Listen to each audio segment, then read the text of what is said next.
The year was 2009. I was 19 years old and had just finished my formal education near Stockholm. I've always been fascinated by history. Our different ancient crafts and material handiwork in particular has a special place in my heart. This interest of mine had me traveling up north, up to the endlessly billowing seas of never-ending forests and deep valleys, to attend a folk high school.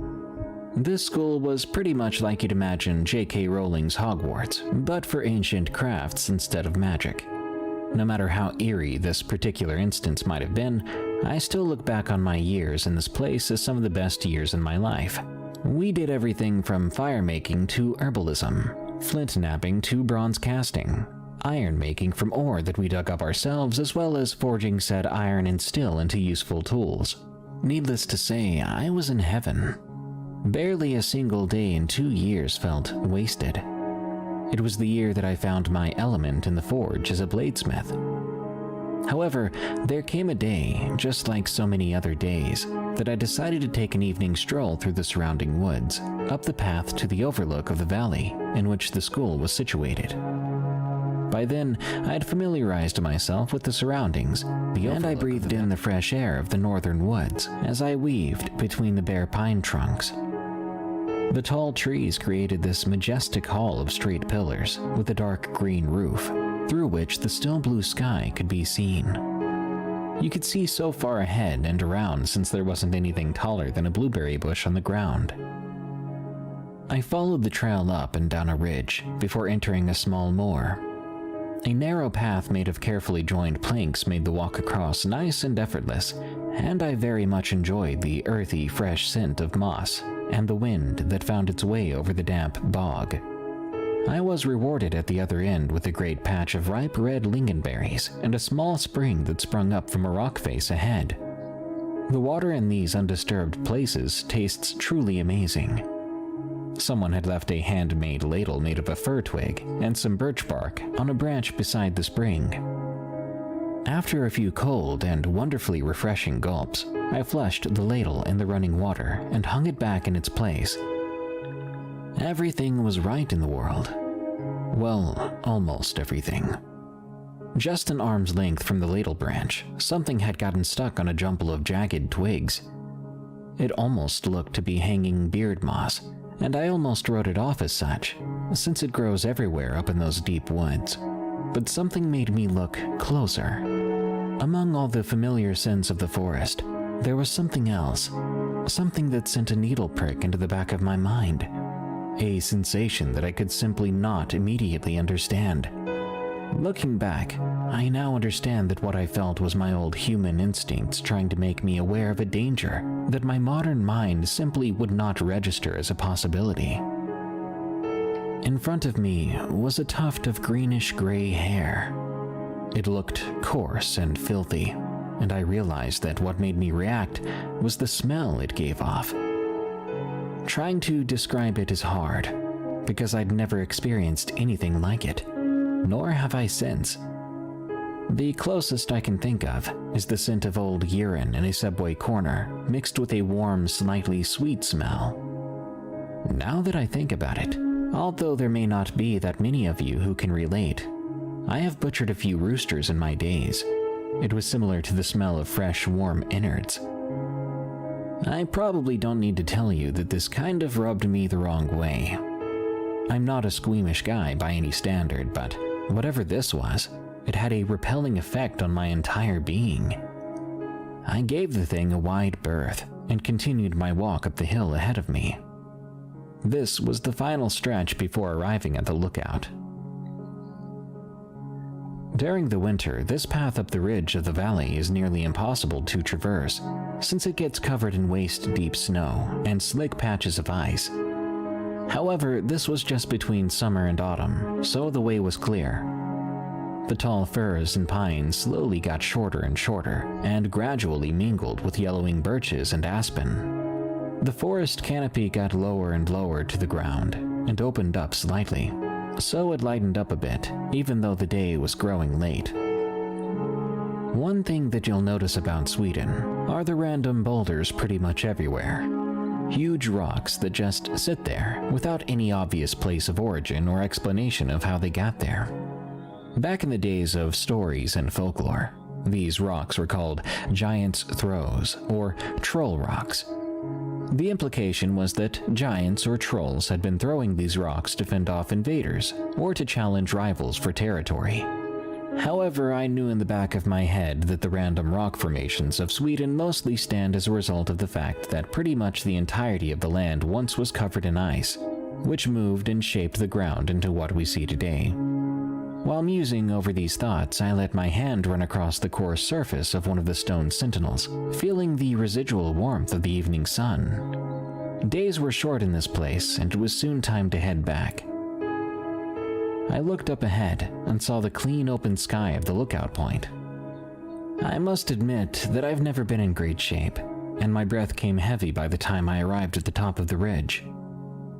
There, on the moss-covered plateau of stone, stood a small, lonely, and crooked pine, and under it, a simple wooden bench facing the valley below.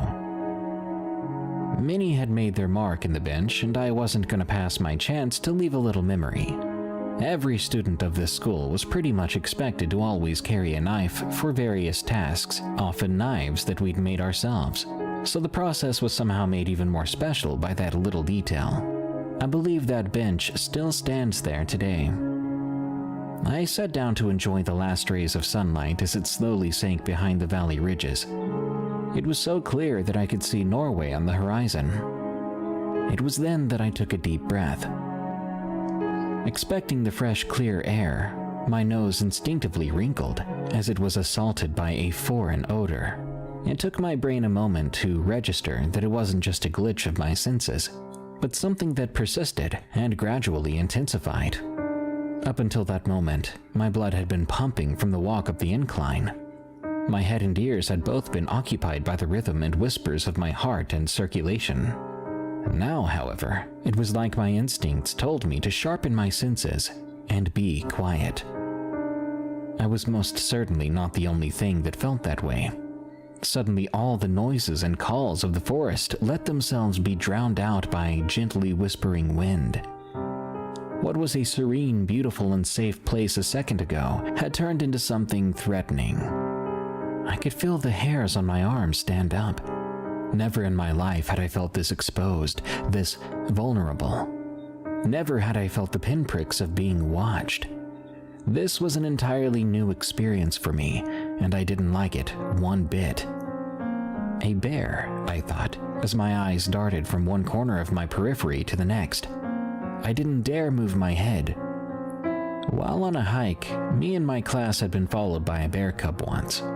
No matter how cute and adorable the situation might have been, we quickly marched to another location since we knew that Mama Bear wouldn't be far off, and she'd probably prefer if we kept our distance.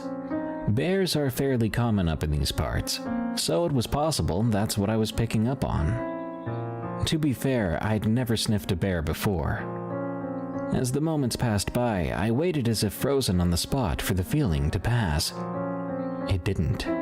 On the contrary, the wind changed direction and started blowing from my left, from where I'd come just a few minutes earlier. The stench struck me, and I had to concentrate not to exclaim my disgust. Slowly, I let my head turn to the side. Darkness had begun to fall, and the colors began to bleed into one another, giving way to dusk. Shapes and forms shifted and quivered in the wind, and I started to truly regret coming out here so late. One of the shapes, which I first thought was a stubby and bearded fir tree, didn't move, however. It stood stock still. The rotten smell hung heavy in the air. I couldn't look away. As my gaze concentrated on this shape, a few variations started to manifest. It was difficult to make out, partly obscured behind the needled branches of other fir trees. But this is what I can remember from that moment. It was tall. Compared to the trees around it, it might just as well have been as big as 16 feet. One of the most striking features was the absence of a neck. Almost obelisk in shape, it seemed like it had long hair that hung down from its head and draped over its shoulders. In the middle of what must have been its face sat a gigantic misshapen nose. Behind the curtain of moss-like hair, two deep sockets of deeper darkness held one tiny glimmer of reflection each. The same moment my eyes met those expressionless points, I knew I'd made a big mistake. The shoulders of the thing began to rise, and I heard a deep, raspy intake of air. I saw its arms then, as they left their hanging position along its sides. They must have almost reached down to the ground. So grotesque and long they were. With a loud thump, it took one step forward and lifted its arms, like a toddler that reaches for its favorite toy or snack. I didn't think, I didn't feel, I didn't care. I was up on my feet in the same instant.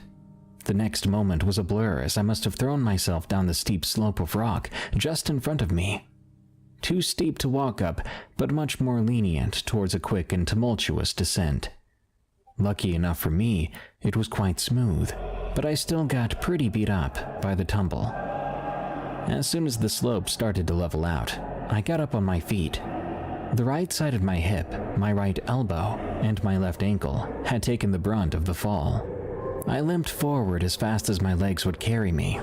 I would later find out that my foot had been sprained, and it still aches now and then, popping when I roll it around. But at that moment, I must have been high as a kite on adrenaline. I looked back up the ridge, because you always look back, but that thing wasn't up there. This made me pick up my pace even more. By throwing myself down the slope, I'd taken a significant shortcut. The downside was I now had to run through untrodden terrain. My heart skipped a beat when I suddenly heard what sounded like two massive feet getting closer. I thought I could feel the vibrations in my teeth. I almost yelled out as I thundered through the blueberry bushes, between the pillars of pine, under the now black profiles of needled canopies, and finally saw the glimmering lights of the school buildings. Along with the coming footfalls and tremors in the earth came the raspy breathing from before. I forced myself to keep my gaze forward, tears escaping the corners of my eyes, just as much from exertion as from the absolute terror I felt. I flew over the ditch and ran across the road, passing the bus station, and into the school's entrance walk. That's when I realized how quiet it was. No footfall, no breathing, no birdsong, nothing. I turned and looked back, only to be greeted by the vast empty forest on the other side of the road. Upon losing the sense of absolute immediate danger, my ankle began to scream in pain. My breath came in short, deep gasps, and I fell on my backside where I stood. My body simply refused to move any further. When I looked up again and gazed into the dark, I realized it wasn't as empty as my oxygen-deprived brain made it out to be. There, a few steps into the forest, blending in with the trunks in the dark, stood the obelisk shape. I thought I still could see the large nose and sunken shark-like eyes in there.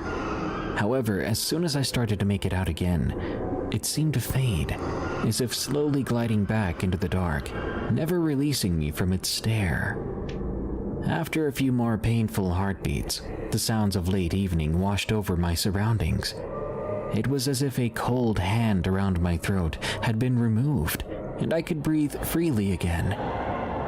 Well, not really. I still gasped after my neck-breaking sprint, but it felt as if the air around me was cleaner, richer. A friend of mine came out of one of the buildings and helped me up. I got my ankle looked after, and I had a long, warm shower to ease my nerves before bed. This horrifying feeling never came over me again, and slowly I got confident enough to go back into the forest. But I'll never brave the dusk or night out there ever again. So the next time you hear of the old creatures out in the woods, take heed and listen. Be vigilant, and try to avoid being out alone in the northern woods during dusk or night. There are trolls out there, and you may not be as lucky as I was that day. Take care.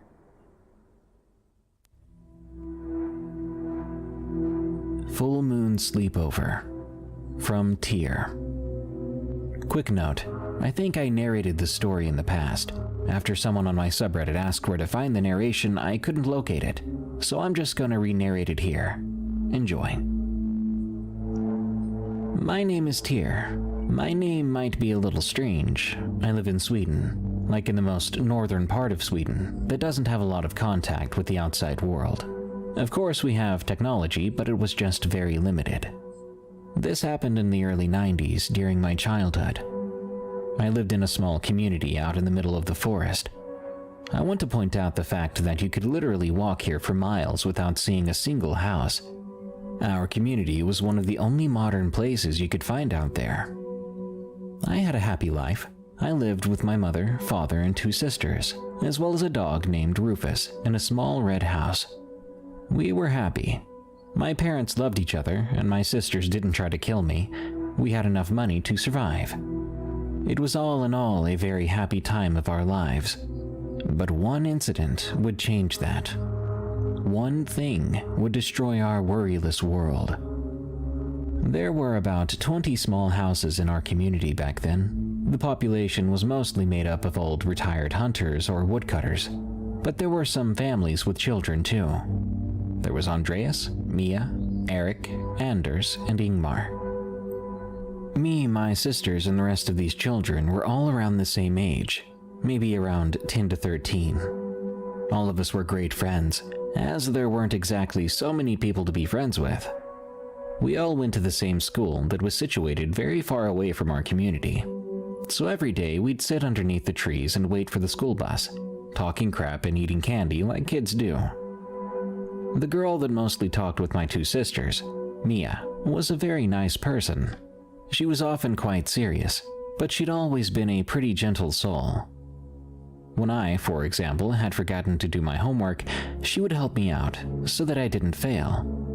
I think I had maybe a small crush on her too, but pretty much all the boys in our group did, so I didn't really bother to try to make her be my girlfriend or something like that. Overall, she wasn't someone that really stood out in a group. She was always just quiet and focused on what to do next. One Friday after school, we'd all decided to have a sleepover at Eric's house. Eric's house was probably the biggest in the community, and the most isolated. We all brought pillows, pajamas, and tons of junk food, and movies, so we could stay up all night. At that age, we thought it was so cool to be up so late. Anyway, we arrived at the house and everything seemed normal. We were laughing and having a great time. Everyone seemed to be happy except for Mia.